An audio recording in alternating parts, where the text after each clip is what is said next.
প্রিয় পটুয়াখালী, বলেন ফরিয়াদের দুটো হাত আমরা কার দিকে তুলবো?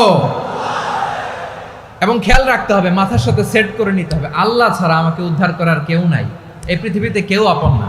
প্রিয় ভাই, বিপদে বললে বোঝা যায় কেউ আপন না। আপন শুধু একজন মহান সত্তা, তিনি কে? এটা কি আপনারা খেয়াল রাখতে পারবেন?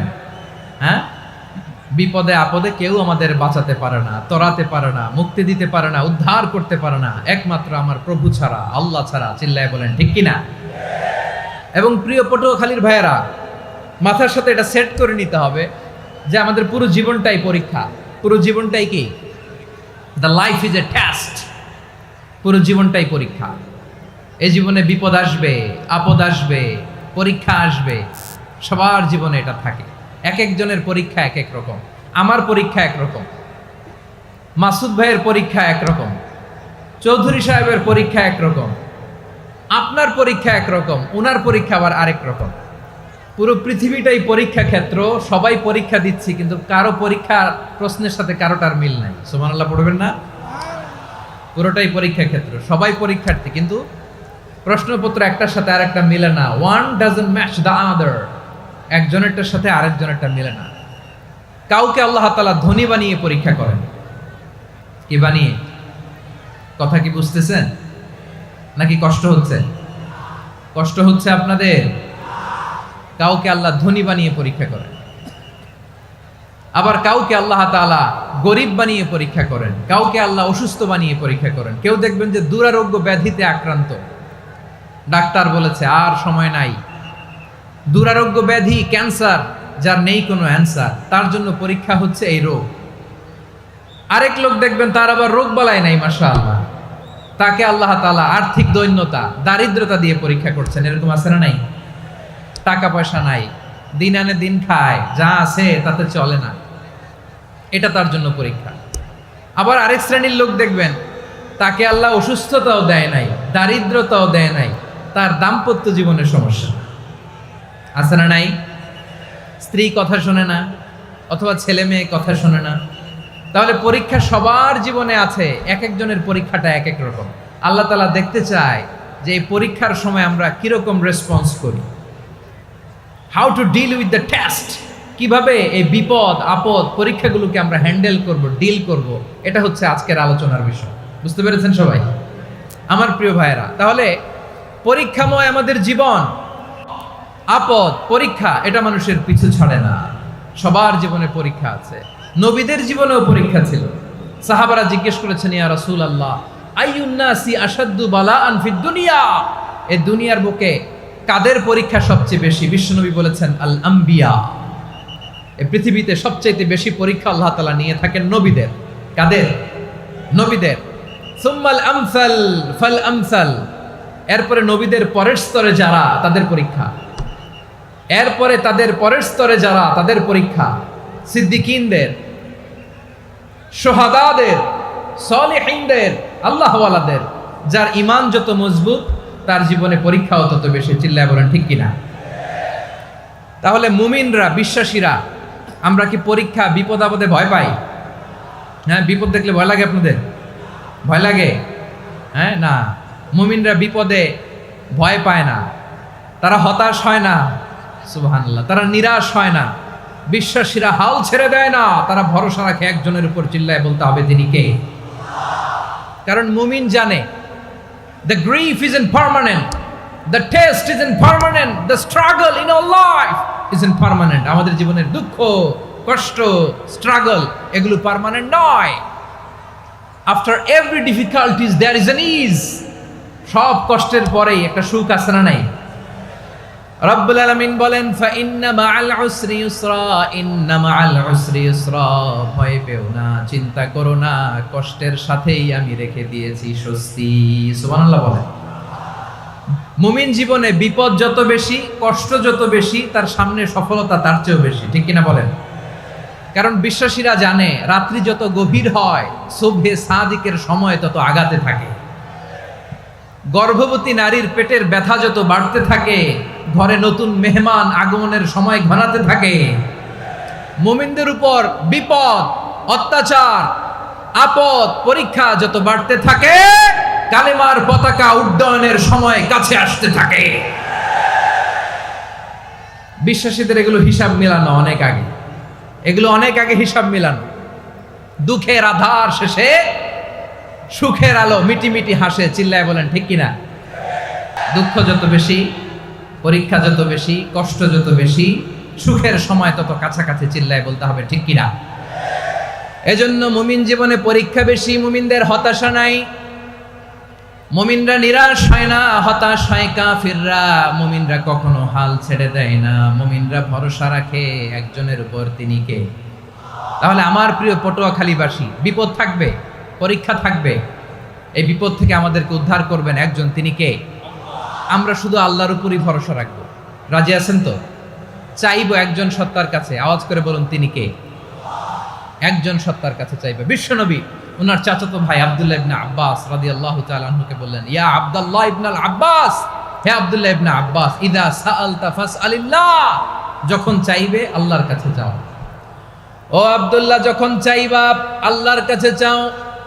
ওয়া ইদা ইসতাআনতা ফাসতাইন বিল্লাহ, যখন সাহায্য চাইবা আল্লাহর কাছে ফরিয়াদ করো। জেনে রেখো ও আব্দুল্লাহ, ওয়া'লাম আন্নাল উম্মাতা লাউ ইজতামাআত আলা আন ইয়ানফাউকা বিশাইইন লাম ইয়ানফাউকা ইল্লা বিশাইইন ক্বাদ কাতাবাহু আল্লাহু লাক। ও আব্দুল্লাহ, জেনে রেখো, মনে রেখো, গোটা বিশ্বের সবাই মিলে যদি তোমার উপকার করতে চায় ততটুকুই তারা করতে পারবে যতটুকু আল্লাহ তোমার নসিবে সেটা লিখে রেখেছে। ঠিক কিনা বলেন? আর যদি গোটা বিশ্বের সবাই মিলে তোমার বিরুদ্ধে কনস্পাইরেসি করে, ষড়যন্ত্র করে, গোটা বিশ্বের সবাই মিলেও যদি তোমার ক্ষতি করতে চায় ততটুকুই শুধু পারবে যেটা আল্লাহ তোমার জন্য বরাদ্দ রেখেছে। যতটুকু আল্লাহ তাআলা তোমার জন্য বরাদ্দ রেখেছে অতটুকুই ক্ষতি করতে পারবে, আর এক চুল বেশিও করতে পারবে না, কমও করতে পারবে না। চিল্লায় বলেন ঠিক কিনা? এজন্য আমরা চাইবো কার কাছে? সবাই বলেন নাই, আওয়াজ করে বলেন কার কাছে? সব সময় আমরা আল্লাহর কাছে চাইবো, বিপদে আপদে, সুখে দুঃখে, সচ্ছল অবস্থায় অসচ্ছল অবস্থায়, পরাজয়ের সময় বিজয়ের সময়, সব সময় আমরা ভরসা রাখবো কার উপর? সবাই বলুন। একদল লোক আছে যারা বিপদে পড়লে আল্লাহরে ডাকে, আছে না নাই? পটুয়াখালীতে মাশাআল্লাহ নাই। বিপদ আসলে আল্লাহরে ডাকে, বিপদ নাই আল্লাহও নাই। বিপদে পড়লে নামাজ পড়ে, বিপদও নাই নামাজও নাই। বিপদে পড়লে জিকির করে, বিপদ যখন চলে যায় ওদের জিকিরও বন্ধ হয়ে যায়। এরকম আছে না নাই? কিছু লোক দেখবেন পরীক্ষা আসলে নামাজ পড়ে, আছে আছে। জেনজি আওয়াজ করো, এরকম আছে? এই কমন পড়ে গেছে, কমন পড়ছে। দেখবেন পরীক্ষার সময় নামাজ পড়ে, পরীক্ষাও নাই নামাজও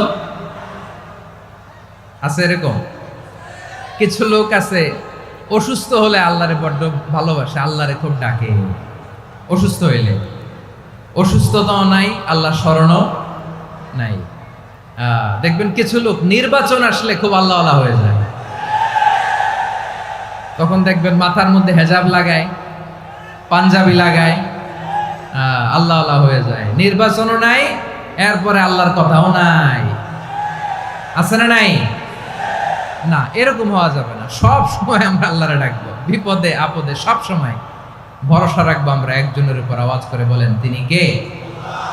এ কথায় আল্লাহ তাআলা আমাদের চোখে আঙ্গুল দিয়ে জানিয়ে দিলেন, ফাইদা রাকিবু ফিল ফুলকি দা'আবুল্লাহ মুখলিসিনা লাহুদ্দিন ফালাম্মা নাজ্জাহুম ইলাল বাররি ইযা হুম ইউশরিকুন। আল্লাহ বলে একদল লোক আছে, তারা যখন নৌযানে চড়ে, জলযানে চড়ে, সাগরের মধ্যে যখন জাহাজে চড়ে, লঞ্চে চড়ে, তারা যখন তুফানের সম্মুখীন হয় তখন তারা আল্লাহরে বড্ড বেশি ডাকে, একান্তভাবে ডাকে, বিশুদ্ধ চিত্তে ডাকে। আবার তুফান থেকে তাদেরকে সেফ জোনে নিয়ে, নিরাপদ জোনে নিয়ে যখন বন্দরে আমি আল্লাহ তাদেরকে ভিড়িয়ে দেই, ওই লোকগুলো আবার আমি আল্লাহর সাথে শিরিক করে। এরকম আছে না নাই? জাহাজে উঠছে, সাগরের মাঝখানে তুফান, ওই সময় দেখবেন আল্লাহ কারে কয়? এই কথা তো আপনাদেরকে বোঝানো সহজ, আপনারা তো নদীর দেশের মানুষ। লঞ্চে চড়েন নাই কারা কারা দেখি? লঞ্চে চড়ছেন? হ্যাঁ, লঞ্চে চড়ে নাই এরকম একজনও নাই এখানে। আচ্ছা, লঞ্চে উঠছেন কে কে দেখি? মাশাআল্লাহ মাশাআল্লাহ মাশাআল্লাহ। ঠিক আছে, আপনাদের বোঝানো সহজ। আচ্ছা, লঞ্চে উঠে তুফানের সম্মুখীন হয়েছেন, জলোচ্ছ্বাস সবাই? মাশাআল্লাহ। তো এই ওয়াজ তো আপনাদের মুখস্থ, ঠিক কিনা বলেন? আমার বলার দরকার নাই, বলেন। মাঝ নদী, তুফান, জলোচ্ছ্বাস, জলের মধ্যে উচ্ছ্বাস, ঢেউ, টর্নেডো, সাইক্লোন, মেঘের ঘনঘটা, পরিবেশ ঘুটঘুটে অন্ধকার, লঞ্চ একবার এদিকে আরেকবার ওইদিকে, ভিতরে কি অবস্থা হয় বলেন তো? হ্যাঁ, তখন মুসলিমও আল্লাহর ডাকে, হিন্দু আল্লাহর ডাকে, ঠিক কিনা বলেন? আস্তিক আল্লাহর ডাকে, নাস্তিক আল্লাহর ডাকে, ঠিক কিনা? লঞ্চের ভেতর, স্টিমারের ভেতর কান্নারে রোল পড়ে যায়, চিৎকারের রোল পড়ে যায়, সবার মুখ দিয়ে শুধু একটা আওয়াজ, লা ইলাহা লা ইলাহা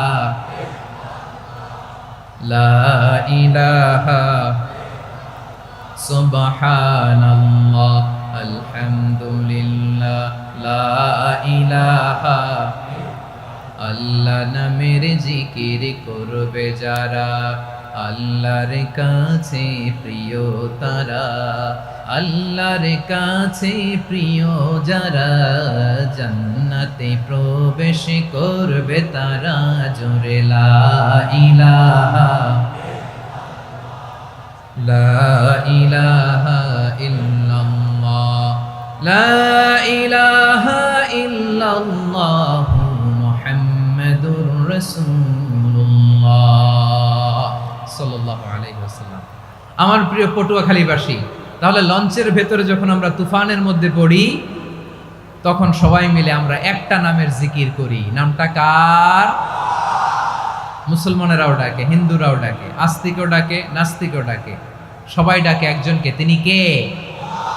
আবার দেখবেন ওই আল্লাহ তুফানের পরে, ঝড়ের পরে ওই লঞ্চটাকে যখন সদর ঘাটে ফিরিয়ে দেয়, আবার আমরা নাফরমানি শুরু করে দেই।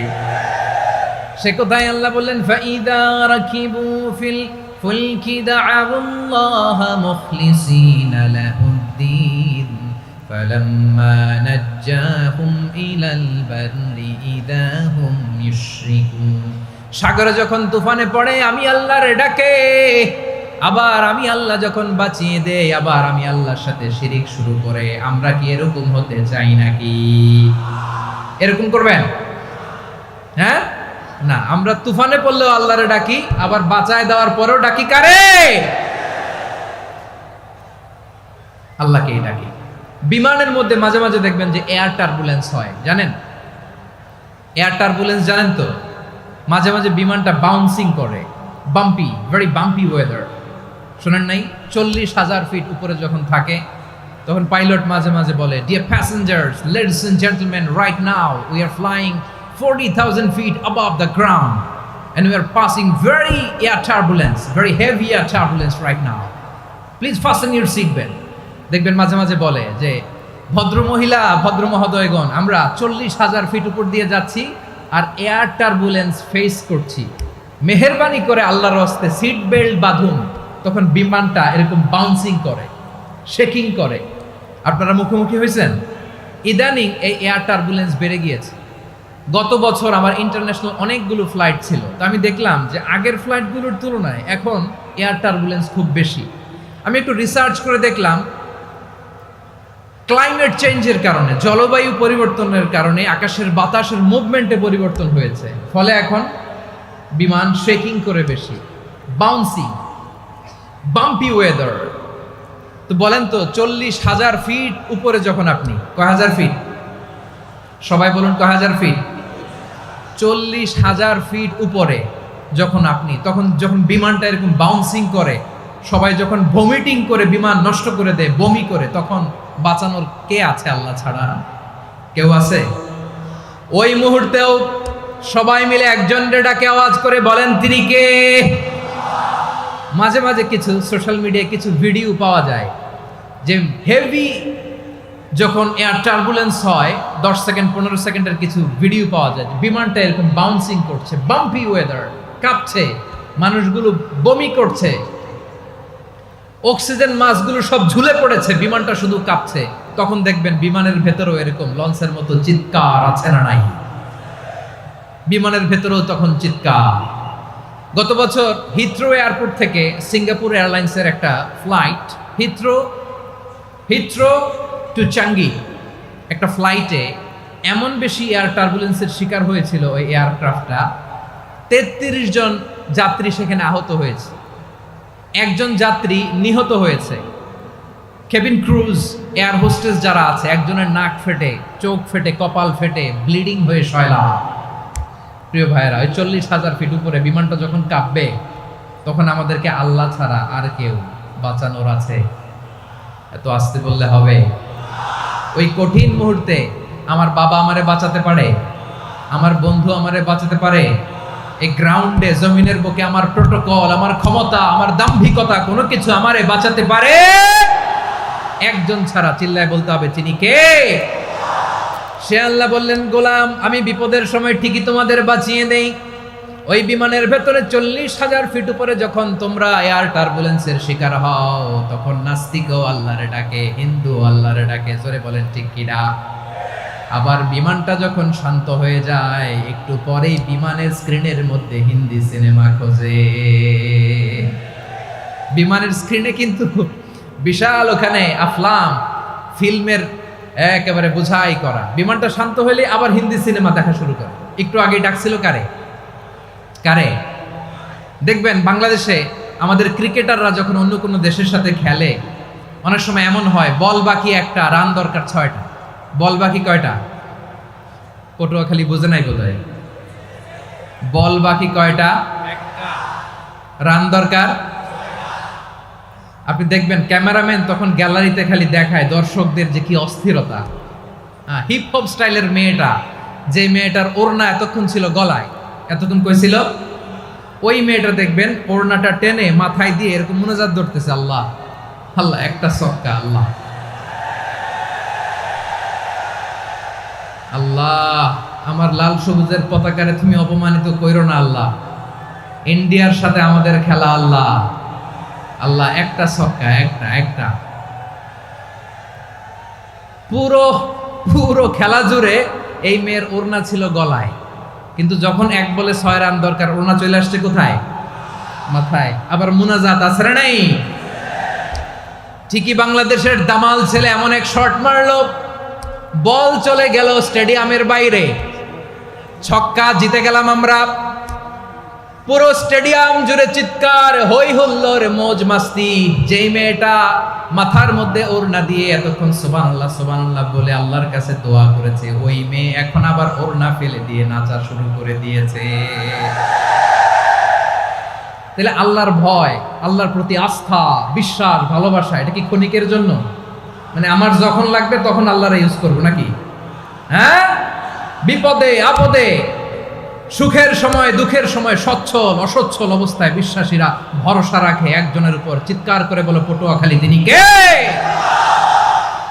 সে আল্লাহ বললেন, গোলাম মনে করো না জাহাজ থেকে সদরঘাটে ভিড়িয়ে দিলাম তুমি নিরাপদ হয়ে গেছো। মনে করো না 40,000 ফিট থেকে সেফ ল্যান্ডিং এর পরে এয়ারপোর্টে নেমে গেলেই তুমি নিরাপদ হয়ে গেছো। ও মিয়া, বিপদ কি শুধু সাগরে আর আকাশে? ঘরের বিপদও, ঘরের ভেতরও বিপদ আসতে পারে কি পারে না?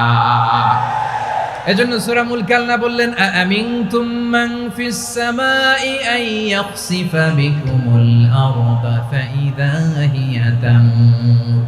তোমরা কি ভাবছো তোমরা নিরাপদ? সাগরের মধ্যে তুফান, আল্লাহ আল্লাহ ডাকলাম, সদরঘাটে যেয়ে পড়ছি, বাইসা গেছেন তো আপনি। আর পাবে আপনারে আল্লাহ? আল্লাহরে তো সাগরের মাঝখানে তো আল্লাহ আপনারা পাইছিল, আর তো পাবে না। আর পাবে আপনারে? আর আল্লাহ ধরতে পারবে আপনারে? ঘরের ভেতরও বিপদ দিয়ে আটকাতে পারে কে? 5 স্টার 7 স্টার হোটেলের ভেতরও আমাকে বিপদের মধ্যে ফেলে দিতে পারেন কে? আল্লাহ বললেন, তোমরা কে ভেবেছো তোমরা নিরাপদ? আমি চাইলে ল্যান্ডস্লাইডস, ভূমি ধস দিয়ে 1 লক্ষ এক মুহূর্তে নিয়ে যেতে পারি। এক সুনামি দিয়ে থাপ্পড় মেরে 3 লক্ষ সাগরের ভেতরে ঢুকায় দিতে পারি। 1 সেকেন্ডও লাগে না আমার। أم أمنتم من في السماء أن يرسل عليكم حاصبا فستعلمون كيف نذير। আল্লাহ চাইলে আকাশ থেকে পাথর বৃষ্টি নাজিল করতে পারেন কি পারেন না? এই মুহূর্তে এখানে ভূমিকম্প দিতে পারেন কি পারেন না? আচ্ছা, ভূমিকম্প যখন হয় আমাদের কারো হুঁশ থাকে? আপনি মনে করছেন আমরা সাধারণ মানুষ, আমরা দৌড় দেই, আর প্রেসিডেন্ট প্রধানমন্ত্রী ওনারা বুঝি খাটে শুয়ে থাকে? কথা বুঝে নাই বোধহয়। ভূমিকম্প, আর্থকোয়েক যদি হয়, বাঁচার জন্য আমরা কি করি? হয় খাটের তলায়, ডাইনিং টেবিলের নিচে, উপরে শক্ত কিছু আছে এটার নিচে, অথবা ঘর থুইয়া দেও দৌড়। তো প্রধানমন্ত্রী উনি কি করে? প্রেসিডেন্ট উনি কি করে? হ্যাঁ, উনি খাটের মধ্যে যে শুয়ে থাকে নাকি? উনিও দৌড়, সাধারণ মানুষও দৌড়, প্রধানমন্ত্রীও দৌড়, বাড়িওয়ালাও দৌড়, ভাড়াটিয়াও দৌড়, সবাই দৌড়। নাকি ভাড়াটিয়ারা বাড়ি থুইয়া দৌড়, বাড়িওয়ালারা আর বেরোয় না? এরকম না। তাহলে যে কোনো মুহূর্তে ভূমিকম্প দিয়ে নাস্তানাবুদ করতে পারে কে? আমার প্রিয় ভাইয়েরা, আমরা নিরাপদ নই, আমরা তার দয়ায় বেঁচে আছি। কার দয়ায়? এজন্য আল্লাহ বললেন, গোলাম, যে কোনো মুহূর্তে বিপদ দিয়ে তোমাদেরকে নাস্তানাবুদ করতে পারি। বিশ্বাসী বলে যদি নিজেকে দাবি করো, সব সময় ডাকতে হবে একজন সত্তা, কে? বলেন তিনি কে? এই কথা ক্লিয়ার? এই সবগুলো উদাহরণ শেষে সবার কাছে ক্লিয়ার হয়েছে না যে বিপদ থেকে, আপদ থেকে, পরীক্ষা থেকে, ক্যালামিটি থেকে আমাদেরকে কেউ বাঁচাতে পারে না একজন সত্তা ছাড়া। আবারও বলেন তো, তিনি কে? ক্লিয়ার? হ্যাঁ, সবাই বুঝতে পারছেন? আচ্ছা, এবার আমরা দেখি বিষ্ণু ঈসা ইসলামের জীবনে বিপদ আপদ ছিল কিনা। উনি বিপদ আসলে কিভাবে ডিল করতেন, বিপদ আসলে কোন দোয়া পড়তে হয়, কিভাবে ফরিয়াদের হাত উত্তোলন করতে হয়, কিভাবে রবের দরবারে নতজানু হয়ে ফরিয়াদ করতে হয়, এটা জানার দরকার আছে না নাই? আসুন আমরা বিষ্ণুনবীর জীবনী থেকে দেখি বিপদ আসলে উনি কি করতেন। বিপদ আসলেই প্রথমে বিষ্ণু ঈসা ইসলাম একটা দোয়া পড়তেন। কি পড়তেন? তিনি পড়তেন, ইন্না লিল্লাহি ওয়া ইন্না ইলাইহি রাজিউন। নিশ্চয় আমরা আল্লাহর জন্য, নিশ্চয় আমরা কার দিকে ফিরবো ভাই? আবার কার দিকে ফিরবো? আওয়াজ করে বলুন তো, আমরা এসেছি কার কাছ থেকে, আবারও ফিরে যাব কার কাছে? এজন্য বিষ্ণুই পড়ছেন, ইন্না লিল্লাহি ওয়া ইন্না ইলাইহি রাজিউন। নিশ্চয় আল্লাহর জন্য, ওই আল্লাহর দিকেই আমরা ফিরে যাব।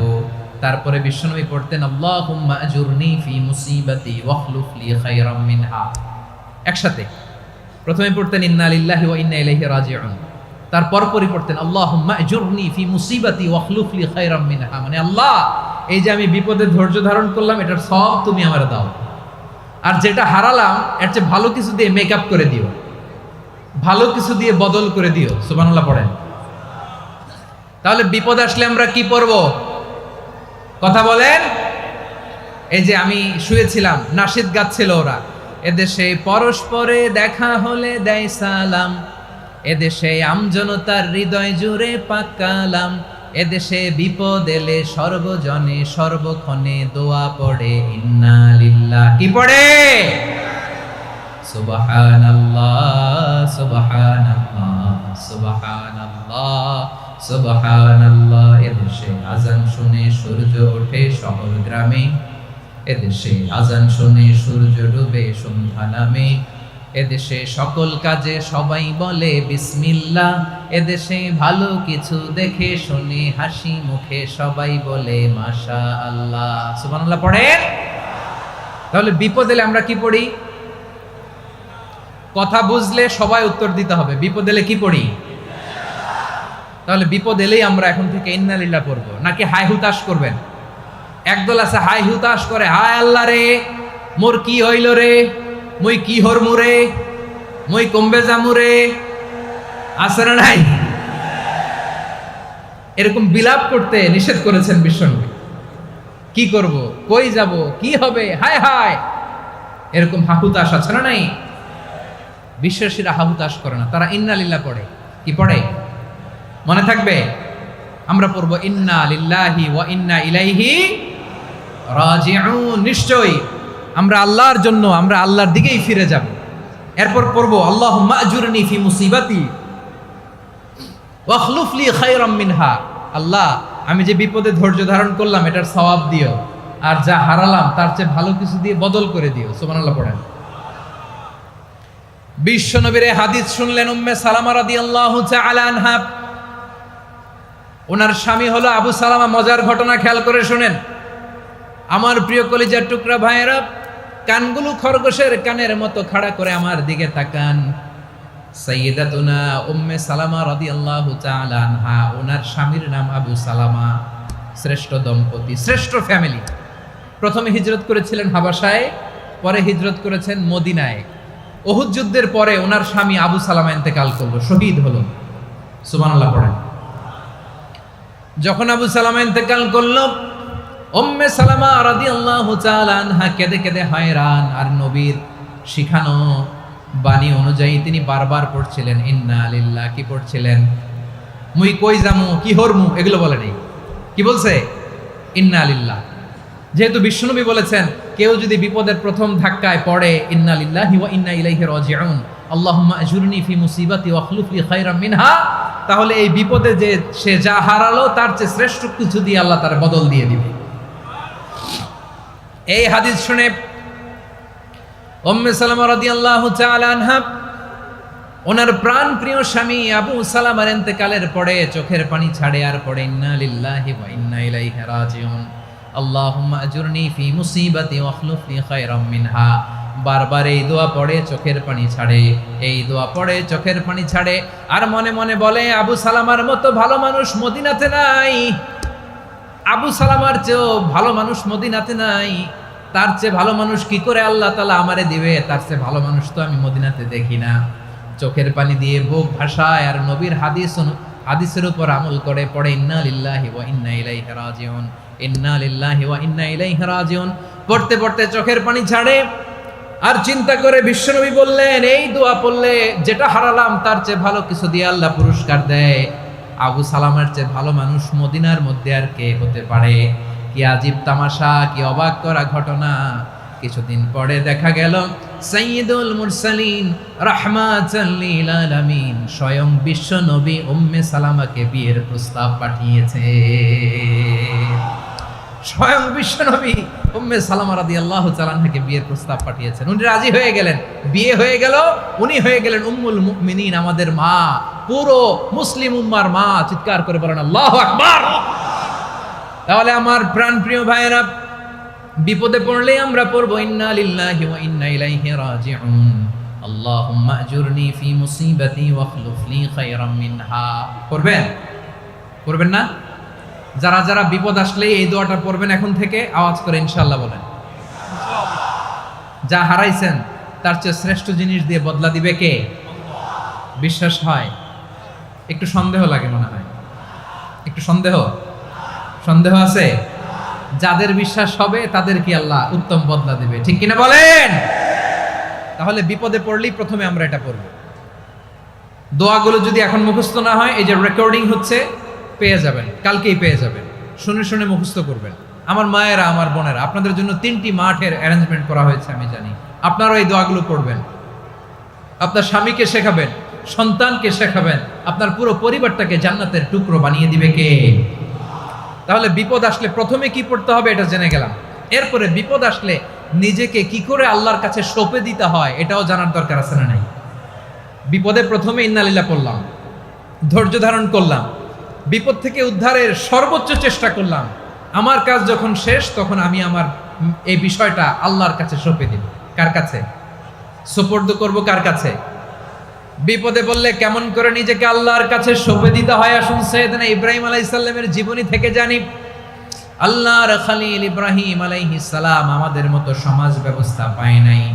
আমরা জন্মের পরে আমাদের কানের ভেতরে আজান দিয়েছে কে? একামত দিয়েছে কে? আমাদের বাপদাদারা আমাদের কানে আজান দিয়েছে কি? দেয় নাই। আমাদের জন্মের পরেই তো আজান, একামত, বাড়ির পাশে মসজিদ, প্রতিদিন আজান, জুমার খুতবা, প্রতি মাসে মাসে তাফসিরুল কোরআন মাহফিল, মসজিদ, মিনারা, অভাব নাই, ঠিক কিনা বলেন? আপনি যেই সুন্দর ইসলামিক এনভায়রনমেন্ট পেয়েছেন, আমাদের ইব্রাহিম খালিল উনিও কি এরকম পেয়েছিলেন? হ্যাঁ, উনি জন্মের পর পরে ওনার কানে আজান দিছে কেউ? আমার প্রিয় ভাইরা, আগা গোড়া একটা শিরকি পরিবেশ উনি জন্মগ্রহণ করেছেন। উনি ছাড়া ওই তল্লাটে একজনও আল্লাহর উপর বিশ্বাসী নাই। কল্পনা করতে পারেন? গোটা তল্লাটে গোটা দেশে বিশ্বাসী মুমিন আল্লাহর উপর বিশ্বাস স্থাপনকারী কয়জন? সবাই বলেন কয়জন? বাকি সব মুশরিক। বাকি সব মুশরিক নিজের সাথে নিজে শক্ত বোঝাপড়া করে, অ্যানালজি করে, সেলফ কনভারসেশন করে উনি মহা সত্যের সন্ধান পেয়েছে।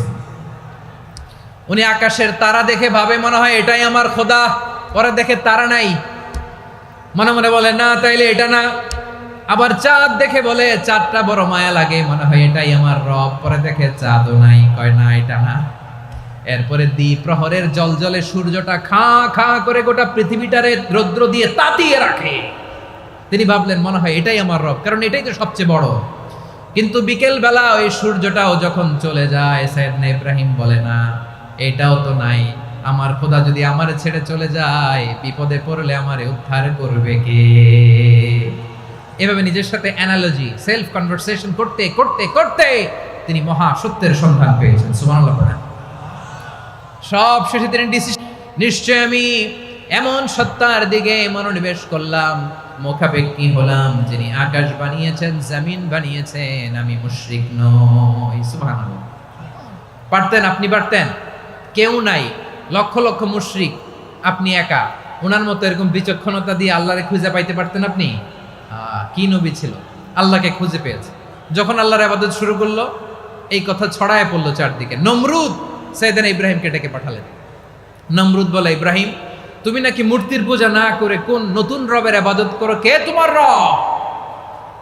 সাইয়েদনা ইব্রাহিম বললেন, রব্বি আল্লাযী ইউহয়ী ওয়া ইউমীত, আমি এমন রবের ইবাদত করি যিনি জীবন দেন, যিনি মৃত্যু দেন। নমরুদ বলে, তাই নাকি? তোমার রব জীবন দেয় মৃত্যু দেয়, আর এটা তো আমি দেই, আমিও তো জীবন দেই, আমিও তো মৃত্যু দেই। সাইয়েদনা ইব্রাহিম বললেন, কেমন করে তুমি জীবন দাও মৃত্যু দাও, একটু দেখাও তো।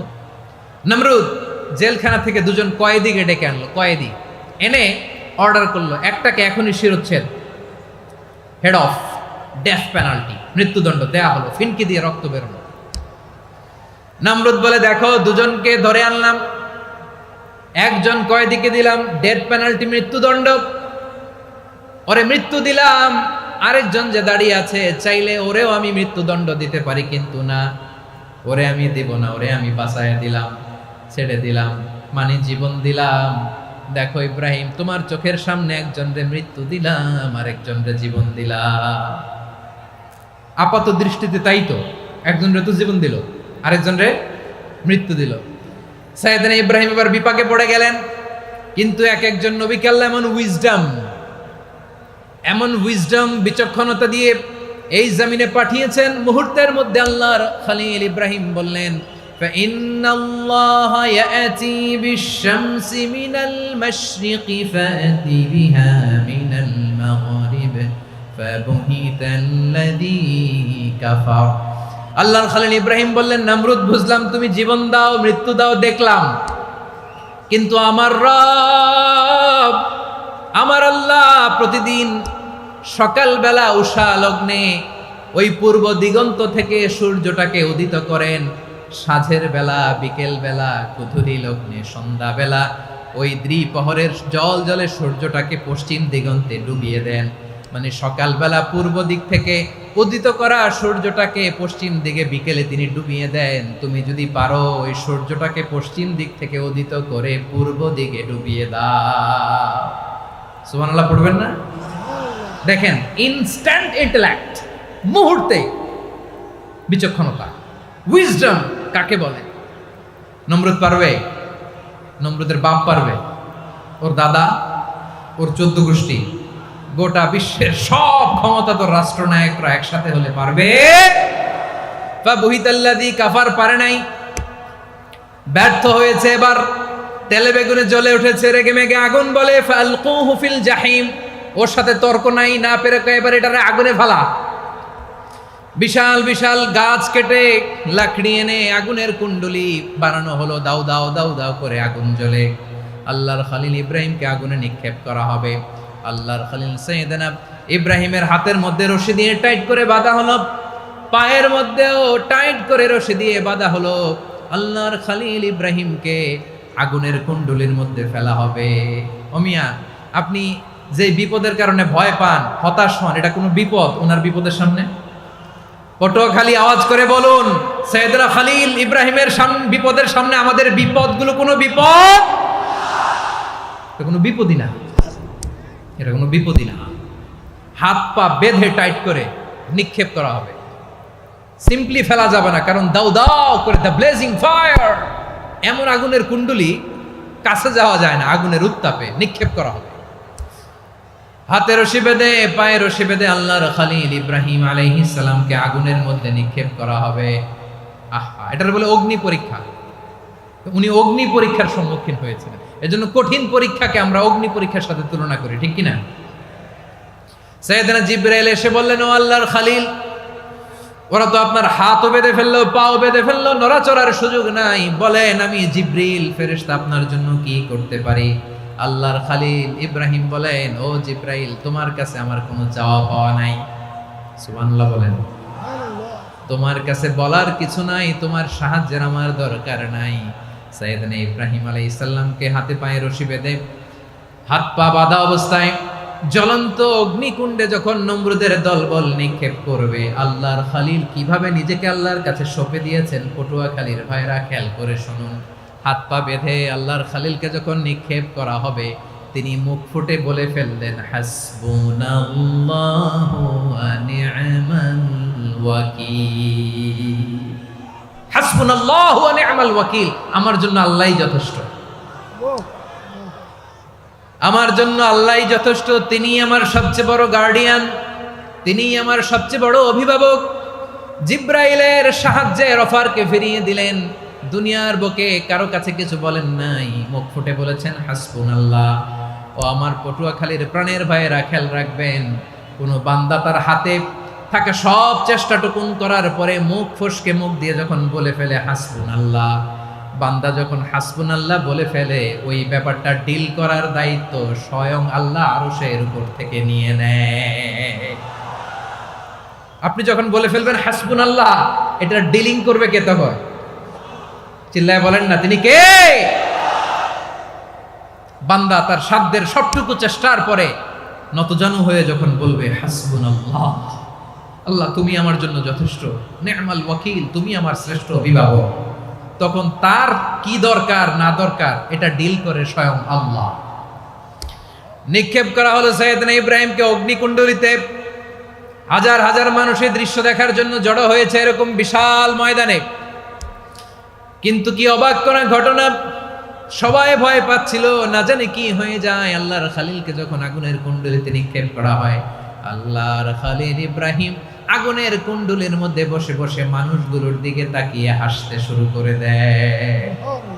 কারণ আকাশ থেকে রব্বুল আলামিন স্পেশাল ভার্ডিক্ট নাজিল করেছেন, স্পেশাল হুকুম জারি করেছেন, কুলনা ইয়া নারু কুনি বারদান ওয়া সালামান আলা ইব্রাহিম।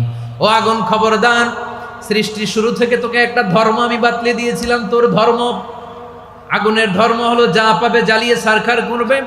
আল্লাহ বলল, আগুন, তোর ধর্ম দিয়েছিলাম, তুই সব জ্বালিয়ে পুড়িয়ে ছারখার করে দিবি, কিন্তু ক্ষণিকের জন্য আমি তোর জ্বালিয়ে দেওয়ার ক্ষমতাটাকে কেড়ে নিলাম, জ্বালিয়ে ভস্ম করে দেওয়ার ক্ষমতা আমি কেড়ে নিলাম। কুনি বারদান, ঠান্ডা হয়ে যা, কিন্তু এত বেশি ঠান্ডা হবি না আবার আমার ইব্রাহিমের জন্য সর্দি লেগে না যায়। সুবহানাল্লাহ, এত আস্তে বললে হবে? কুনি বারদান, বারদ মানে বরফ, ঠান্ডা, ঠান্ডা হ, কিন্তু এত ঠান্ডা হবি না যাতে আমার ইব্রাহিমের কষ্ট হয়। আগুন বলে, আল্লাহ একবার বললাম ঠান্ডা হ, আবার বলো এত ঠান্ডা হবি না যাতে খলিলের সর্দি না লাগে। কেমন ঠান্ডা হব, কেমন এনভায়রনমেন্ট তৈরি করে দেব বলো? আল্লাহ বললেন, সালামান আলা ইব্রাহিম, আমার খলিল, আমার কলিজা, আমার ইব্রাহিমের জন্য তুই জান্নাতের গুল বাগিচা হয়ে যা। ও ভাই, নবী মুসার মতো ঈমান হলে রাস্তা হবে সাগর জলে, নবী ইউসুফের মতন ঈমান হলে একে একে দরজা খোলে। নবী ইব্রাহিমের মতন ঈমান যদি আজও থাকে বিদ্যমান, অগ্নিকুণ্ডে দেখতে পাবে খুবসুরতে ফুল বাগান। কুলনা ইয়া নারু কুনি বারদান ওয়া সালামান আলা ইব্রাহিম। বান্দা যখন মুখ দিয়ে বলে হাসবুনাল্লাহ, আমার আল্লাহ আমার জন্য যথেষ্ট, এই বলে যখন নিজেকে সঁপে দেয়, তার কি লাগবে ওই দায়িত্ব স্বয়ং নিয়ে নেয় কে? সবাই বলেন স্বয়ং নিয়ে নেয় কে? তাহলে আমার প্রিয় ভাইরা, বিপদের শুরুতেই আমরা বলবো ইন্না লিল্লাহ। শুরুতে কি বলবো? এরপরে যেই বাক্যটা পড়ে নিজের পরিস্থিতিকে আল্লাহর দরবারে সঁপে দিব, সেটা হচ্ছে হাসবুনাল্লাহ। সেটা কি? বিষ্ণু বলেন লা ইয়াজালু লিসানুকা রাতাবান মিন যিকরিল্লাহ। সব সময় আল্লাহর স্মরণ দিয়ে, জিকির দিয়ে জিহ্বাটারে সিক্ত রাখো। আর শয়তানু জাসিমুন আলা কলবি ইবনে আদম, শয়তান বনি আদমের কলবে খামচি মেরে বসে থাকে। ফাইদা যাকারাল্লাহ খালাসা, মানুষ যখন আল্লাহর স্মরণ করে জিকির করে, শয়তান দৌড়ে পালায়। ওয়া ইদা গাফালা ওয়াসওয়াসা, যখনই বনি আদম গাফেল হয়, তখনই শয়তান তার হৃদয়ে ওয়াসওয়াসা দেয়। এজন্য বিপদে পড়লে ইন্না লিল্লাহ, নিজের সব টুকুন করার পরে, নিজের রোল প্লে করার পরে নিজেকে আমরা কি বলে সঁপে দিব? সবাই বলেন, সবাই বলতে হবে। আরো জোরে বলেন, মনে থাকবে? বিপদে পড়লে প্রথমে ইন্না লিল্লাহ, এরপরে নিজেকে যখন সঁপে দিব তখন হাসবুনাল্লাহ। এরপরে কঠিন বিপদ যদি যখন বিশ্বনবী পড়তেন, তখন কি করতেন? এমন বিপদ মাঝে মাঝে হয় না, দেয়ালে পিঠ থেকে যায়, চোখে মুখে অন্ধকার, কি করব দিশা খুঁজে পাই না, এরকম হয় কখনো? হ্যাঁ, আপনাদের হয়? হয় না? তো জান্নাতে আছেন আপনারা। হয় হয় এরকম হয়েছে না যে দেয়ালে পিঠ থেকে গেছে, চোখে মুখে অন্ধকার, কই যাব, কি করব, বাঁচানোর কেউ না, এরকম হয়েছে কখনো আপনাদের? যদি হয় তাইলে এটার সলিউশন বলবো, না হইলে তো এগুলো বলে লাভ নাই। হয় হয় হয় বিশ্বনবী এরকম কঠিন বিপদে পড়েছেন জীবনের কিছু কিছু মুহূর্তে। ওই মুহূর্তে বিশ্বনবী স্পেশাল দুইটা দোয়া পড়তেন। এই দোয়াগুলো আপনাদেরকে জানিয়ে দেয়। বিশ্বনবী বলেন, কঠিনতম বিপদে যখন পড়বা, দেয়ালে পিঠ থেকে যায়, চোখে মুখে অন্ধকার, বাঁচার কোনো উপায় নাই, তখন পড়বা লা ইলাহা ইল্লা আনতা সুবহানাকা ইন্নী কুনতু মিনাজ জালিমিন। আল্লাহ, তুমি ছাড়া কোনো ইলাহ নাই, তুমি পবিত্র, নিশ্চয় আমি জালিমদের অন্তর্ভুক্ত। সুবহানাল্লাহ বলেন। এই দোয়া সাইয়েদনা ইউনূস আলাইহিস সালাম পড়েছিলেন যখন মাছের পেটে ছিলেন। কিসের পেটে? এবং অনেক মুফাসসিরিন একরাম বলেছেন, অনেক আহলুল ইলমরা বলেছেন, এটা হচ্ছে ইসমে আজম। ইসমে আজম এমন দোয়া যেটা দিয়ে দোয়া করলে আল্লাহ দোয়া কবুল করে, কিন্তু এটা কোনটা, এটা নিয়ে ইখতিলাফ আছে। কোন আহলুল ইলম বলেন এই লা ইলাহা ইল্লা আনতা সুবহানাকা ইন্নী কুনতু মিনাজ জালিমিন, এটা হচ্ছে ইসমে আজম। সাইয়েদনা ইউনূস আলাইহিস সালাম পড়েছেন। আপনারা পড়েননি? তুফান হইলে পড়েন না? আমাদের এলাকায় তো এটা খুব, এটার উপর ব্যাপক আমল আছে। পটুয়াখালীতে কি অবস্থা বলেন? পড়েন পড়েন পড়েন পড়েন। একটা গল্প শুনেছিলাম, পাক হানাদার বাহিনী যখন বাংলাদেশে অ্যাটাক করত, ৭১ সালের ঘটনা বলতেছে, আমরা তো দেখি নাই, শুনছি আর কি। ৭১ যদি দেখতাম, এতদিনে রাজাকার হয়ে যেতাম। আল্লাহ আমাদেরকে বাঁচাই দিছে, আল্লাহর মেহেরবানি, ঠিক কিনা বলেন? মন মতো হইলে মুক্তিযোদ্ধা, মন মতো না হইলে রাজাকার। কত কিছু দেখলাম এই শাহবাগের বুকে। আল্লাহ, ৭১ সালে দেখি নাই, আমরা শুনেছি। পাক হানাদার বাহিনী জিজ্ঞেস করত মুসলিম না অমুসলিম চেক করার জন্য, বলতো কালেমা বল, কালেমা বাতাও। তো যারা কালেমা বলতে পারতো, পাকিস্তানি বাহিনী নাকি ওদেরকে ছেড়ে দিত, শুনেছি। তো একজনকে, এক বাঙালিরে পেয়ে তার মাথার মধ্যে বন্দুকর নল ধরে বলতেছে, কালেমা বল সালে, কালেমা বাতা, কালেমা বল। তো ভয়ের চোটে এই দোয়া পড়া শুরু করছে। ও পড়তেছে লা ইলাহা ইল্লা আনতা সুবহানাকা ইন্নী কুনতু মিনাজ জালিমিন। পাকিস্তানি বলে সালে ইয়ে তো মুসিবত কা কালেমা है। বাঙালি কয় হাম তো ভি মুসিবত মে है। পাকিস্তানি বলে বেটা কোন দোয়া বললি, এটা তো মুসিবতের কালেমা। কয় আমিও তো মুসিবতে আছি। আমার মাথার মধ্যে বন্দুক ধরে তুমি আমারে কালেমা জিজ্ঞেস করো, এখন কোনটা কালিমা আর কোনটা কি দোয়া, আমার হুশ আছে নাকি? প্রিয় ভাইরা, আসলে এটা দুআউল মুসিবা, বিপদে পড়লে এ দোয়া পড়তে হয়। লা ইলাহা ইল্লা আনতা সুবহানাকা ইন্নী কুনতু মিনাজ জালিমিন। এটা পড়বেন আপনারা। এই দোয়া পড়ে সাইয়েদনা ইউনূস আলাইহিস সালাম মাছের পেট থেকে রক্ষা পেয়েছিলেন। রক্ষা করেছিল কে? তুমি ইউনূস নবীরে যখন খাইলো মাছেতে গিলিয়া, ফেরেশতা পাঠাইয়া দিলে ইসমে আজম দিয়া, প্রাণে ছিল যাহার ভয় সেথা পাইল আশ্রয়, প্রাণে ছিল যাহার ভয় সেথা পাইল আশ্রয়, মাছের পেট হতে সে যে পেল পরিত্রাণ। আল্লাহু আল্লাহু তুমি জাল্লে জালালুহু, শেষ করা তো যায় না গে তোমার গুণগান। আল্লাহু আল্লাহু, সুবহানাল্লাহ পড়ে। লা ইলাহা ইল্লা আনতা সুবহানাকা ইন্নী কুনতু মিনাজ জালিমিন। বিশ্বনবী বললেন, দেয়ালে পিঠ থেকে গেলে, চোখে মুখে অন্ধকার, বাঁচার কোনো উপায় নাই, তখন এই দোয়াটা করতে হবে। এই দোয়া পড়ে আল্লাহর কাছে ফরিয়াদ করলে বিপদ মুক্ত করবেন কে? কেন এই দোয়াটা আল্লাহর কাছে বড্ড প্রিয় জানেন আমার ভাইয়েরা? কারণ এই দোয়ার মধ্যে তিনটা জিনিস আছে। আমি যেরকম আঙ্গুল উঁচু করেছি এরকম করেন তো। তিনটা। কয়টা? তিনটা। এক নম্বরে হচ্ছে তাওহীদ, দুই নম্বরে তাসবিহ, তিন নম্বরে তাকরীর। আই রিপিট, আবারও বলছি, এক নম্বরে তাওহীদ, দুই নম্বরে তাসবিহ, তিন নম্বরে তাকরীর। এ দোয়াটা আল্লাহর কাছে এত পছন্দনীয় কারণ এ দোয়ার প্রথম অংশে আছে তাওহীদ, আল্লাহর একত্ববাদের ঘোষণা। লা ইলাহা ইল্লা আনতা, ও আল্লাহ আপনি ছাড়া কোনো ইলাহ নাই, উপাস্য নাই। এ কথা বললে আল্লাহ বড্ড খুশি হয়ে যায়। সুবহানাল্লাহ পড়েন। এ দোয়ার দ্বিতীয় অংশে আছে তাসবিহ, মানে আল্লাহর প্রশংসা, প্রশংসা সূচক বাণী। সুবহানাক সুবহানাক সুবহানাক, ও আল্লাহ আমি আপনার পবিত্রতা ঘোষণা করছি। সুবহানাক, এ কথা শুনলেও আল্লাহ খুশি হয়ে যায়। সুবহানাল্লাহ পড়েন। এই দোয়ার তৃতীয় অংশে আছে তাকরীর, তাকরীর মানে পাপের স্বীকৃতি। তাকরীর মানে কি? তাকরীর মানে পাপের স্বীকৃতি। এই দোয়ার তৃতীয় অংশে আছে ইন্নী কুনতু মিনাল জালিমিন, ও আল্লাহ আমি জালিমদের অন্তর্ভুক্ত। আল্লাহ আল্লাহ আমি জালেম, আল্লাহ আমি ভুল করেছি, অন্যায় করেছি, আল্লাহ আমি জালেমদের অন্তর্ভুক্ত। এই পাপের স্বীকৃতি, অ্যাকনোলেজমেন্ট আল্লাহ বড্ড পছন্দ করে। যখন আল্লাহর কাছে আপনি ছোট হবেন, ছোট হতে হতে যত ছোট হবেন, ওই দৃশ্যটা দেখতে আল্লাহ বড্ড পছন্দ করে। সুবহানাল্লাহ বলে। তিন নম্বর অংশ ইন্নী কুনতু মিনাজ জালিমিন, আল্লাহ আমি জালেমদের অন্তর্ভুক্ত। সাইয়েদনা আদম আলাইহিস সালাম ভুল করে যখন নিষিদ্ধ গাছের ফুল খেয়ে ফেললেন, ফল খেয়ে ফেললেন, আল্লাহ বললেন আদম ক্ষমা পেতে চাইলে তুমি আর হাওয়া মিলে স্বীকৃতি দাও, পাপের স্বীকৃতি আর পড়ো। রব্বানা যালামনা আনফুসানা ওয়া ইল্লাম তাগফির লানা ওয়া তারহামনা লানাকুনান্না মিনাল খাসিরিন। ও আল্লাহ আমি আদম আর হাওয়া, যালামনা আনফুসানা, আমরা আমাদের নফসের উপর বড্ড জুলুম করেছি। আল্লাহ ওয়া ইল্লাম তাগফির লানা ওয়া তারহামনা, আপনি যদি ক্ষমা না করেন, আপনি যদি দয়া পরবশ না হন, আপনি যদি রহম না করেন, আমরা তো ক্ষতিগ্রস্তদের মধ্যে শামিল হয়ে যাব।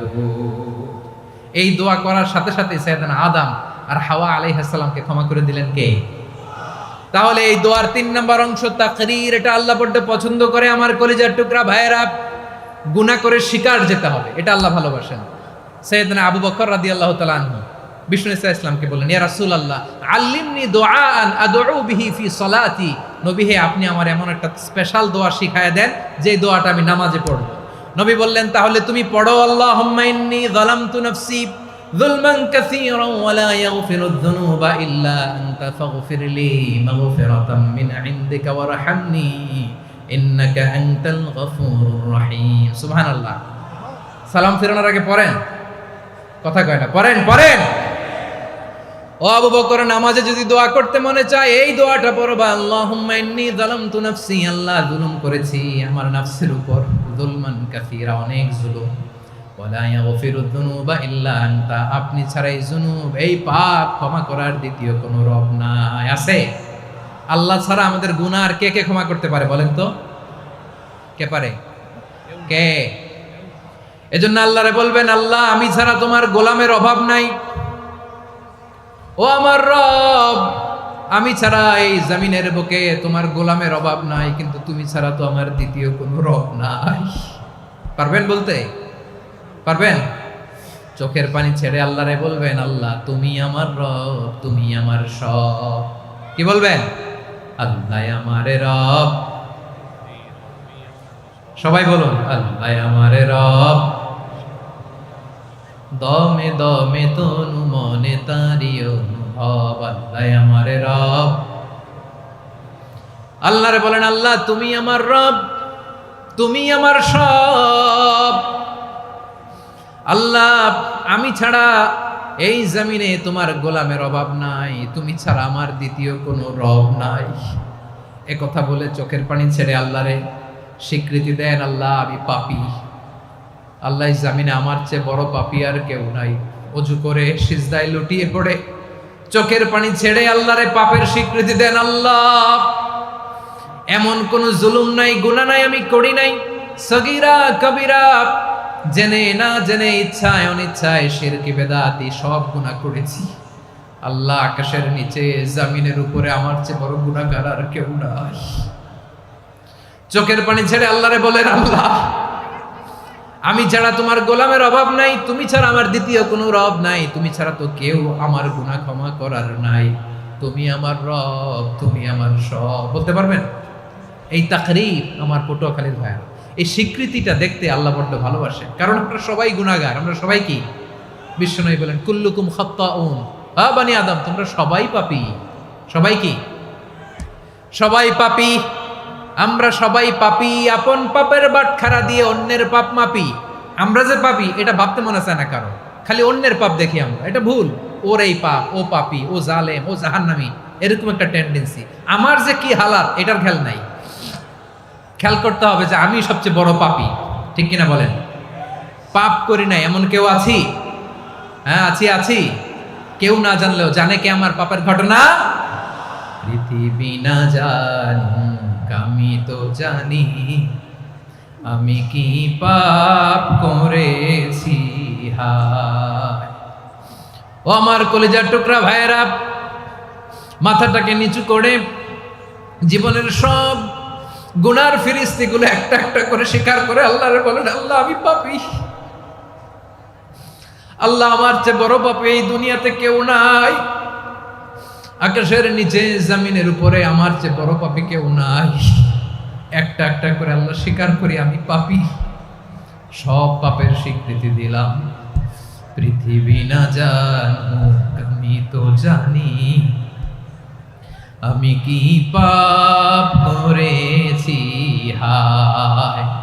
আমার পাপের করলে বিচার, বাঁচার আমার নাই উপায়।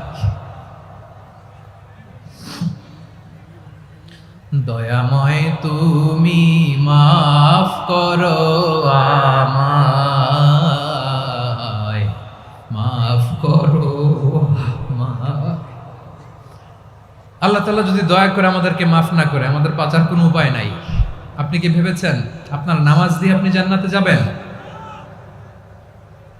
আপনি তাহাজ্জুদ গুজার, সেজদা দিতে দিতে কপালে দাগ ফেলেছেন, এটা আপনারা জান্নাতে নেবে না। আপনি এলাকার সবচেয়ে বড় হাতেম তাই দানশীল, এই দানের ভরসায় বসে আছেন, কুশ্চিন কালো না। আমাদের নামাজ, আমাদের রোজা, আমাদের ইবাদত, এগুলোকে মিজানের পাল্লায় উঠালে কোনো ওজনই হবে না। তবে আমাদের একটা কৌশল জানা আছে, আমরা আল্লাহর রহমতের ভিখারি। আমরা সেদিন আগেই গুনার স্বীকৃতি দিয়ে দেব। আমরা বলবো, আল্লাহ তুমি প্রশ্ন করার আগে তোমার একটা কথা বলি, আমারে কিছু জিজ্ঞেস করো না, আমি সব করেছি।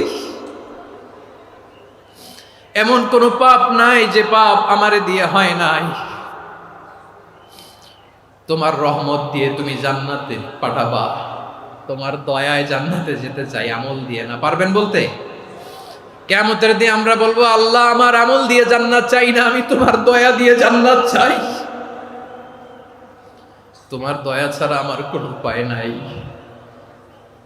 কারণ আল্লাহ যদি বিচার করে বাঁচার কারো উপায় নাই। আল্লাহ যদি বলে ফেলেন তুই এটা করলি কেন, ওখানে গেলি কেন, কোরআনে 1000 বার নিষেধ করলাম তারপরেও এই পাপে জড়ালি কেন, এরকম প্রশ্ন ছুড়ে দিলে আমার উত্তর আছে? বাঁচার কোনো উপায় আছে? রোজ হাসরে হে আল্লাহ আমার করোনা বিচার, আল্লাহ করোনা বিচার, বিচার চাহিনা তব দয়া চাই, এ গুনাহগার আল্লাহ করোনা বিচার। আপনার আমল দিয়ে জান্নাতে যাবেন? কি দিয়ে যাবেন? আল্লাহর দয়া দিয়ে। আল্লাহর রহম আর দয়া ছাড়া কেউ জান্নাতের চেহারাও দেখতে পাবে না। আমার প্রিয় ভাইরা, এই দোয়া আল্লাহর কাছে পছন্দনীয় হওয়ার কারণ 3টা। দোয়ার প্রথম অংশে আছে তাওহীদ, আল্লাহর একত্ববাদের ঘোষণা। এই দোয়ার দ্বিতীয় অংশ আছে তাসবিহ, আল্লাহর প্রশংসা সূচক বাণী। এই দোয়ার 3 নাম্বার অংশ পাপের স্বীকৃতি। তাহলে আমরা সবাই গুনাহগার, আমরা আল্লাহর কাছে পাপের স্বীকৃতি দিয়ে বলবো, ও আল্লাহ ইন্নী কুনতু মিনাজ জালিমিন, আমরা জুলুম করেছি, পাপ করেছি, অন্যায় করেছি, আল্লাহ বুঝতে পারি নাই, শয়তানের ওয়াসওয়াসায় পড়ে, বন্ধুর পাল্লায় পড়ে, নফসের খায়েশ মিটাতে যে আল্লাহ করে ফেলেছি। তুমি গুনাহ না মাফ না করলে আমাদের গুনাহ মাফ করার দ্বিতীয় কেউ নাই, ঠিক কিনা বলেন? এভাবে অনুতপ্ত হয়ে যদি আল্লাহর কাছে দোয়া করেন, দেয়ালে পিঠ থেকে গেছে, কোনো রাস্তা নাই বের হওয়ার, ওই মুহূর্তেও আপনাকে বিপদ থেকে উদ্ধার করবে কে? বিশ্বনবী চরম বিপদে পড়লে 2টা দোয়া পড়তেন। প্রথম হলো এটা, লা ইলাহা ইল্লা আনতা সুবহানাকা ইন্নী কুনতু মিনাল জালিমিন। এই দোয়াটা আমরা বেশি বেশি পড়ব প্রিয় ভাইরা। রাজি আছেন? সবাই আওয়াজ করে পড়ুন ইনশাআল্লাহ। আমার প্রিয় ভাইয়েরা, বিপদে পড়লে বিশ্বনবী আরো একটা দোয়া পড়তেন, লা ইলাহা ইল্লাল্লাহুল আযীমুল হালিম, লা ইলাহা ইল্লাল্লাহু রাব্বুল আরশিল আযীম, লা ইলাহা ইল্লাল্লাহু রাব্বুস সামাওয়াতি ওয়াল আরদি ওয়া রাব্বুল আরশিল কারীম। এই যে বললাম, রেকর্ড হয়ে গেছে। এখন তো আর ইনস্ট্যান্ট মুখস্থ না হলো, পরে মুখস্থ করে নেবেন। আল্লাহ ছাড়া কোনো উপাস্য নাই, তিনি সুমহান, মহা সহিষ্ণু। আল্লাহ ছাড়া কোনো উপাস্য নাই, তিনি সুমহান, আরশের অধিপতি। আল্লাহ ছাড়া কোনো উপাস্য নাই, তিনি আকাশের মালিক, জমিনের মালিক, তিনি সুবিশাল আরশের অধিপতি। সুবহানাল্লাহ পড়েন। এই দোয়াটা কেউ যদি পড়ে যদি এর ওসিলা করে দোয়া করে, তাকে বিপদ থেকে মুক্তি দেয় কে? মনে থাকবে আপনাদের? তাহলে বিপদের প্রথম ধাক্কায় কি যেন পড়তে হয়? ইন্না লিল্লাহ। তারপরে কি বলে আল্লাহর কাছে নিজেকে সঁপে দিতে হয়? দেয়ালে পিঠ থেকে গেলে লা ইলাহা ইল্লা আনতা সুবহানাকা ইন্নী কুনতু মিনাজ জালিমিন। 2 নাম্বার হচ্ছে লা ইলাহা ইল্লাল্লাহুল আযীমুল হালিম, লা ইলাহা ইল্লাল্লাহু রাব্বুল আরশিল আযীম, লা ইলাহা ইল্লাল্লাহু রাব্বুস সামাওয়াতি ওয়াল আরদি ওয়া রাব্বুল আরশিল কারীম। মনে থাকবে? ইনশাআল্লাহ বলেন সবাই, আওয়াজ করে সবাই ইনশাআল্লাহ। অনেক সময় এমন হয়, হঠাৎ বিপদের সম্মুখীন হই আমরা, রেডি হয়ে বের হয়েছে অফিসে, হঠাৎ অ্যাক্সিডেন্টে পড়ে যাই, হঠাৎ পেটের ব্যথায় অজ্ঞান, এরকম হয় না? আপনাদের হয় না? বিষ্ণু ইসলাম বলেন, আকস্মিক দুর্ঘটনার বিপদ থেকে যদি কেউ বাঁচতে চায়, সকাল সন্ধ্যা যেন প্রত্যেকে এই দোয়াটা পড়ে। সকালে যদি 3 বার পড়ে, সন্ধ্যা পর্যন্ত হঠাৎ হঠাৎ বিপদ থেকে সে রক্ষা পাবে। To be protected from sudden calamity, sudden disaster, sudden calamity. হঠাৎ বিপদ, হঠাৎ ভয়ঙ্কর কোন আকস্মিক বিপদ থেকে আল্লাহ বাঁচায় দিবে। সকালে পড়লে সন্ধ্যা পর্যন্ত প্রোটেক্টেড, সন্ধ্যাবেলায় যদি 3 বার পরে সকাল পর্যন্ত প্রোটেক্টেড। সুবহানাল্লাহ পড়ে। দোয়াটা কি? দোয়াটা হচ্ছে বিসমিল্লাহিল্লাযী লা ইয়াদুররু মা'a ইসমিহি শাইউন ফিল আরদি ওয়ালা ফিস সামাই ওয়া হুয়াস সামিউল আলিম। ছোট না? অনেক ছোট, মুখস্থ করবেন। বিসমিল্লাহিল্লাযী লা ইয়াদুররু মা'a ইসমিহি শাইউন ফিল আরদি ওয়ালা ফিস সামা। ওই আল্লাহর নাম নিচ্ছি, যে আল্লাহর নামের বরকতে আকাশ জমিনের কোনো কিছু কারো কোনো ক্ষতি সাধন করতে পারে না। তিনি সর্বশ্রোতা, সর্বজ্ঞ। সুবহানাল্লাহ পড়েন। পড়বেন এই দোয়াটা, বিসমিল্লাহিল্লাযী লা ইয়াদুররু মা'a ইসমিহি শাইউন ফিল আরদি ওয়ালা ফিস সামাই ওয়া হুয়াস সামিউল আলিম। ফজরের পরে 3 বার, মাগরিবের পরে 3 বার যদি কেউ পড়ে, প্রোটেক্টেড। যে কোনো হঠাৎ বিপদ থেকে প্রোটেক্ট করেন কে? ওই আল্লাহর নাম নিচ্ছি যে আল্লাহর নামের ওসিলায় আকাশ জমিনের কোনো কিছু কোনো ক্ষতি করতে পারে না। সুবহানাল্লাহ পড়েন। আচ্ছা, এবার আমাদের জীবনে দুশ্চিন্তা আছে না নাই বলেন? Tension, hyper tension, anxiety, depression, চিন্তা টেনশন নাই এরকম কে কে আছে দেখি, হাত তোলেন। ওই যে হাত তুলছে এক আল্লাহর ওলি, ওই যে টেনশন নাই তোমার, মাশাআল্লাহ। ও না বুঝে তুলছে, জোকের চোটে, জোশের ঠেলায় ধাক্কায় তুলে ফেলছে। সবার জীবনে টেনশন আছে না নাই? এই দুশ্চিন্তা, পেরেশানি, মারাত্মক পেরেশানি থেকে মুক্তি পাওয়ার জন্য বিষ্ণু ইসলাম দুটো দোয়া পড়তেন। কয়টা? অনেকগুলো পড়তেন। স্পেশাল দুটো দোয়া আজকে আপনাদের শিখায়া যাব, শুনবেন না? কষ্ট হচ্ছে? সংক্ষিপ্ত মুনাজাত দিয়ে দেই। ওরে আল্লাহ, আমি তো 9:30 ক্রস করে ফেলছি মাসুদ ভাই, খেয়াল করে নেই। আরো কয়েক মিনিট, ঠিক আছে ঠিক আছে। পেরেশানিতে পড়লে, টেনশনে পড়লে এই দোয়াটা, প্রিয় ভাইরা, বিষ্ণু ইসলাম যখন খুব বিপদে পড়তেন, দুশ্চিন্তা ওনাকে ঘিরে ধরতো, উনি পড়তেন ইয়া হাইয়ু ইয়া কাইয়ুম বিরহমাতিকা আস্তাগীথ, ইয়া হাইয়ু ইয়া কাইয়ুম বিরহমাতিকা আস্তাগীথ, ইয়া হাইয়ু ইয়া কাইয়ুম, হে শাশ্বত অবিনশ্বর, হে চিরঞ্জীব, বিরহমাতিকা আস্তাগীথ, তোমার রহমতের উসিলায় তোমার কাছে ফরিয়াদ করি, এটা পড়তেন। আবার আরেক বর্ণনায় এসেছে ইয়া হাইয়ু ইয়া কাইয়ুম বিরহমাতিকা আস্তাগীথ আসলিহ লি শা'নি কুল্লাহু ওয়ালা তাকিলনি ইলা নাফসি তারফাতা আইন। আসলিহ লি শা'নি কুল্লাহ, আল্লাহ আমার সবকিছু আপনি সেটেল করে দেন। আমাদের সব ঝামেলা সেটেল করে দিতে পারে কে? আমরা তো সেটেলমেন্টের জন্য এসপি সাহেবের কাছে যাই, ডিসি সাহেবের কাছে যাই, অমুক ভাইয়ের কাছে যাই, তমুক ভাইয়ের কাছে যাই। এই দোয়া পড়লে আরশের উপর থেকে আপনার ম্যাটার সেটেল করে দিবে কে? তাহলে পড়বেন ইয়া হাইয়ু, হে চিরঞ্জীব। হাইয়ু মানে চিরঞ্জীব, যিনি চিরকাল বেঁচে থাকবেন, মরবেন না। আল্লাহ মরবেন? তার কোনো লয় আছে? ক্ষয় আছে? সূরা রহমানে আল্লাহ বললেন কুল্লু মান আলাইহা ফানি ওয়া ইয়াবকা ওয়াজহু রাব্বিকা যুল জালালি ওয়াল ইকরাম ফাবিআইয়ি আলাই রাব্বিকুমা তুকাযযিবান। জমিনে যা আছে সব ভ্যানিশ হয়ে যাবে, নিশ্চিহ্ন হয়ে যাবে, শেষ হয়ে যাবে, সব বিলুপ্ত হয়ে যাবে, একজন ছাড়া। জোরে বলেন তিনি কে? ইয়া হাইয়ু, আমার সাথে আওয়াজ করে পড়েন ইয়া হাইয়ু ইয়া কাইয়ুম ইয়া হাইয়ু ইয়া কাইয়ুম বিরহমাতিকা আস্তাগীথ আসলিহ লি শা'নি কুল্লা ওয়ালা তাকিলনি ইলা নাফসি তারফাতা আইন। এভাবে দোয়া করলে আপনাকে বিপদ মুক্ত করবে কে? এই দোয়াটা কেন পছন্দ আল্লাহর কাছে? কারণ এখানে আল্লাহর দুইটা সুন্দর নাম আছে, গুণবাচক নাম, আল হাই, আল কাইয়ুম, এই দুটো নাম আছে এখানে। আবার এই দুইটা আয়াতুল কুরসির অংশ। আয়াতুল কুরসির শুরু তো এটা আছে না নাই? হ্যাঁ, আছে না নাই? 3 নাম্বার কারণ, এটা ইসমে আজম। কোন দোয়াটা ইসমে আজম? যে দোয়া ওসিলায় দোয়া করলে আল্লাহ দোয়া ফেরায় না। অনেকগুলো মত আছে, সবচেয়ে ভ্যালিড মত হচ্ছে এটা, ইয়া হাইয়ু ইয়া কাইয়ুম, এর ওসিলা দিয়ে দোয়া করলে দোয়া কবুল করে কে? 2 নম্বরে বিশ্বনবী মারাত্মক বিপদে পড়লে আরেকটা দোয়া পড়তেন, আল্লাহুম্মা ইন্নী আবদুক। আগে দোয়াটা পড়ি, শুনেন।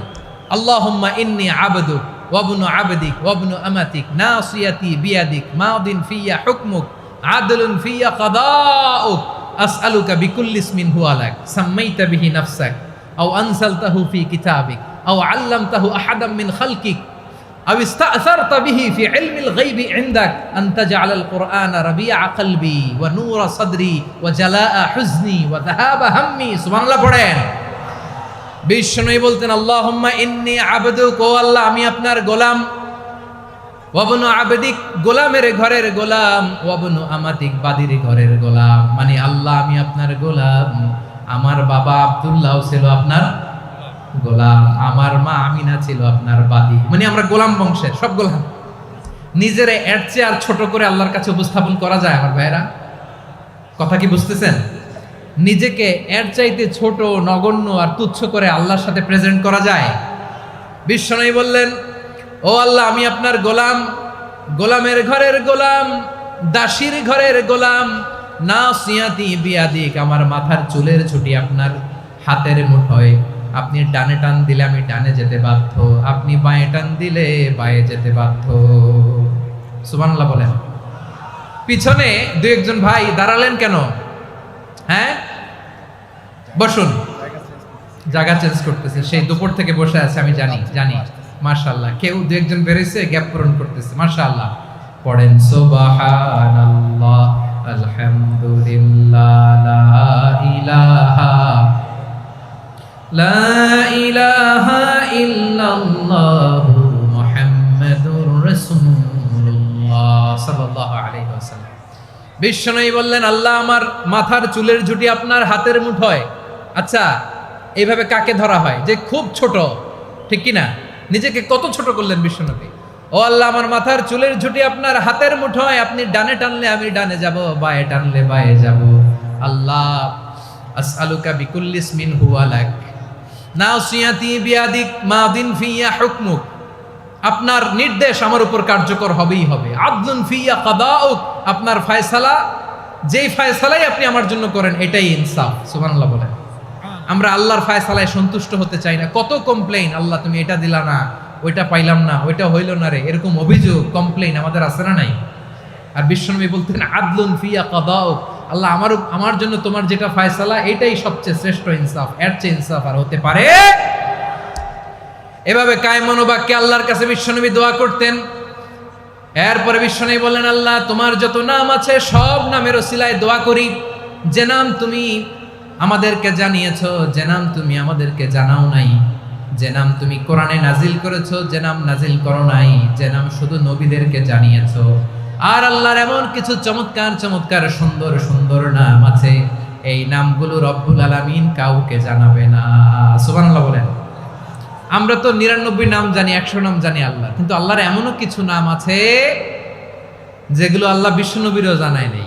এগুলো আল্লাহ ইলমুল গায়বে রেখে দিয়েছেন। দোয়ার সময় বলবেন, আল্লাহ, তোমার যেই নামগুলো জানি, যেগুলো জানি না, যেগুলো কোরআনে আছে, যেগুলো নাই, যেগুলো নবীরে খাস ভাবে জানাইছো ওগুলোর উসিলায়, যেগুলো কোনোদিন জানাবাও না, তোমার ওই নামের উসিলাও তোমার কাছে চাই। আল্লাহ, কোরআনকে আমার হৃদয়ের বসন্ত বানাও, আমার বক্ষের জ্যোতি বানাও, আমার চিন্তা দুশ্চিন্তা তুমি দূর করে দাও। বিশ্বনবী বললেন, এই কালিমাগুলো, এই বাক্যগুলো পড়ে যদি কেউ আল্লাহর কাছে ফরিয়াদ করে, তার হৃদয় থেকে দুশ্চিন্তা কাটিয়ে দিবে কে? পড়বেন, এই দোয়াগুলো পড়বেন। আচ্ছা, সব শেষে বলি, ঋণের বোঝায় যারা জর্জরিত, বিষ্ণু ইসলাম চমৎকার একটা দোয়া শিখিয়েছেন। আমাদের অনেকে ঋণের বোঝায় জর্জরিত, আছে না নাই? এদিকে কেউ আছেন? থাকলে হাত তোলার দরকার নেই, থাকলে এই দোয়াটা পড়বেন। এক সাহাবীর নাম আবু উমামা, নামাজের ওয়াক্ত ছাড়া উনি মসজিদে যেয়ে বসে আছে। বিশ্বনবী বললেন, কি রে আবু উমামা, নামাজের তো ওয়াক্ত হয় নাই, মসজিদে কি? সাহাবী বলে, হুমুমুন লাজিমাতনি ওয়া দুয়ুন, নবী গো, ঋণের বোঝায় এমন টেনশনে আছি, ঘরে থাকতে পারলাম না, মসজিদে চলে আসছে। বিশ্বনবী বলেন, আমি কি তোমার এমন একটা দোয়া শিখাবো যেটা পড়লে আল্লাহ তাআলা তোমার ঋণের বোঝা হালকা করে দিবেন? আবু উমামা বললেন, ইয়া রাসূলুল্লাহ, অবশ্যই শিখাবেন। বিশ্বনবী বললেন, তাহলে তুমি পড়বা, আল্লাহুম্মা ইন্নী আউযু বিকা মিনাল হাম্মি ওয়াল হাযান ওয়া আউযু বিকা মিনাল জুবনি ওয়াল বুখল ওয়া আউযু বিকা মিন গালাবাতিদ দাইনি ওয়া কাহরির রিজাল।